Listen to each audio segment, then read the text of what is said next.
Okay. But once Jerry responds, I'm going to ask Sheena and Catherine to distinguish her from Anne Swidler to make some concluding remarks on what this has taught ComGap and what the bank can take away from this. And we're just going to close it there. Yeah. So we're going to not have the round table if participants don't mind. So, my gosh. Okay. Let's start with Anne Swidler since she was cited so much. Okay, but I'm going to talk about something else, which is, and I don't mean to sound like the most cynical person on the planet. I'm actually not, and I'm, of course, totally opposed to female genital cutting. But I'm wondering how much you know about the people. Well, first of all, what you showed is that you can change people's behavior, and I believe you can. Actions. But I really object to the notion that this was deliberative democracy. This was a training that was remarkably effective, that figured out that a coordinated collective ritual moment is a better way to get people to change. It used 60 sessions, and we know a lot about trainings, and people value enormously the money. We did this, and it buzzes. Excuse me, it still buzzes. We unplugged everything, and it buzzes. So I'm not gonna, so she came and lectured us on how we weren't doing the right thing. So I'll just say that I would like to know in that first picture of yours and throughout, and maybe we can discuss this tomorrow, how many of these are the literate people who become the enthusiastic volunteers because they get the per diems and the lunch money and the transport money that gets them to these trainings. There's no money. And then they train other people. And they get the prestige that comes with training other people. And this we see all the time. And there may be no money. You mean there's no lunch allowance? There's no money? There's no per diem? There's no lunch? I don't believe you. I actually don't know if you, I do not believe that you have a training that people come to that has no lunch. No, I'm serious. I'm absolutely serious. That may be true for those of us here. And I just urge you, I urge you to read Prisoners of Freedom. It's a wonderful book by Harry Englund, the Cambridge anthropologist, about a civic education training project in Malawi. He speaks the local language and he really understands. So I'm not saying it didn't work, but I really think. Let me ask JP now.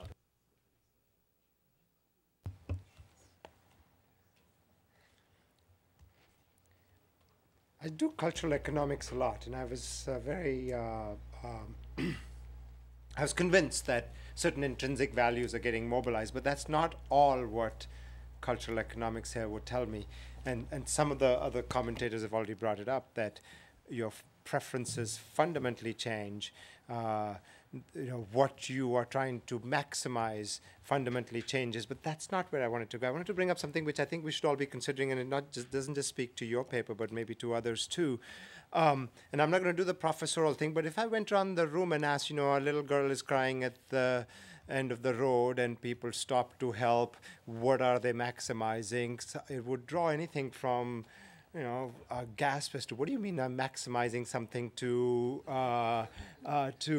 what's my payoff in this? And what I'm hinting at here is that many times through these deliberations, it's not public reason. It's public empathy, it's public humanization, it's public sentiments, it's morality, it's a consciousness awakening, and I'm not quite sure how to fit that all into the box of public reason. I'd very much like to, because Plato tells me to do so. But on the other hand, Martha Nussbaum doesn't tell me to do so. And theories of moral sentiments don't tell me to do so. So I wasn't, that's the part of the paper which I found to be, I found your images very moving, and then your interpretations of them to be so blasé that this is what was getting mobilized. She's giving a reason like this. I was very happy for her and that she's getting married, and there were all kinds of things at play there. So I just don't, I very much like public reason, but I also like the fact that every now and then I'd like to believe that I wake up as a human being, and that reciprocity is not just about reason, caring is not just about reason, morality is not just about reason. Thanks, JP. Jenny.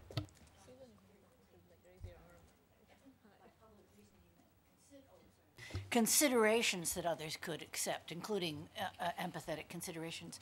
But what I'm asking, and I wonder whether this answers Anne's problem, you're talking about a coordination problem in which there are two equilibria, in which one is clearly superior for health reasons. Then you look around, there's sort of modernity, kind of going with the modern thing. If you bring up the Quran, in fact, any Quranic expert will tell you, I mean, all you have to do is read the Quran. There's nothing in the Quran about genital cutting. So that argument is very easily destroyed.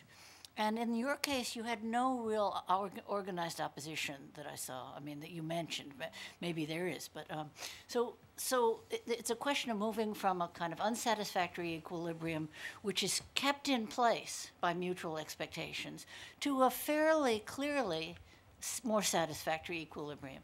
That's a pretty unusual situation. I mean, it's fantastic when it occurs, and you can see that a public act of decision to move from one equilibrium to another could have this kind of almost instantaneous effect, because you've got this mutual assurance game, this mutual pledging to move to the second equilibrium.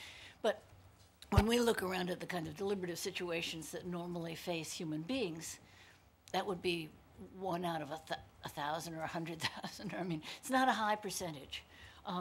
So how much can we, so I think to some degree you're not seeing, I mean, you're saying, well, these are just trainings. I don't think they are. I think they're ways in which people themselves see that the second equilibrium is clearly superior. It's just that that's sort of a little unusual, I think. Susan and then Varun. Yeah, I want to start for the first time by praising a paper. I thought the theoretical part of this was brilliant. I really totally agree with that everyday communication coordinates social action, that there's more to legitimate persuasion and attitude change than formal argumentation, the use of proverbs and emotion in deliberation, and its use in informal contexts.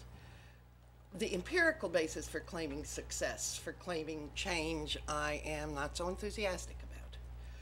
I completely agree with Anne's point about the sort of standard routine testimonials. But we also know that there's a lot of misreporting on surveys. People report that they've never had sex and they come up with STDs and HIV. And the reporting is particularly biased and systematic on things that the government or NGOs in our context have promoted as bad things or as good things. So you get lots of people saying, oh no, I don't have extramarital partners. You follow up and you find that they do. So it seems to me that genital mutilation was not a sensitive issue before Jerry got there and was afterwards. That's maybe too precise, the timing. And I also think there's a huge difference between holding up your hand or holding up a poster and saying I've given up this awful practice and actually giving it up. And I would want to check their clitori before I claim success. I don't believe it. I think Jenny's right. It's 1 in a million and it's probably not true. I said I believe. You believe it. I agree with you on the 1 in a million. Right. Okay, thanks, Susan. Varun.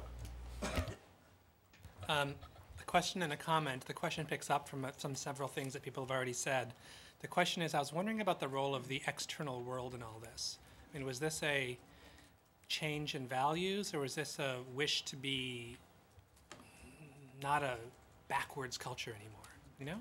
And related to that, in terms of the external and the role of the equilibrium, some of these people migrate, right? And so this move might enhance their marriage opportunities outside this community too, at some point, right? So I heard that straight out of somebody's mouth. Varun, why don't you finish and Okay. then you have your response. okay, so that just the role of the external, both in the equilibrium and on the norms, right? And then the comment, I think, is just probably sort of to the group and maybe to Carla and JP as much as to Jerry. I very much liked in the paper this idea that values are embodied, and the reference to Anne's paper I very much appreciate, sort of, social practices and cultural repertoires, and I think that's, and, JP's point about persuasion doesn't only take discursive forms, emotion, a variety of things as well. But I think that pledging moment at the end is important because I think one does need reason giving as well, because that's what stabilizes expectations, right? That's what makes everyone think, I'm going to be called to this, and it gives it a name. So I just think there's a way of holding both these things together that we should think about as a group.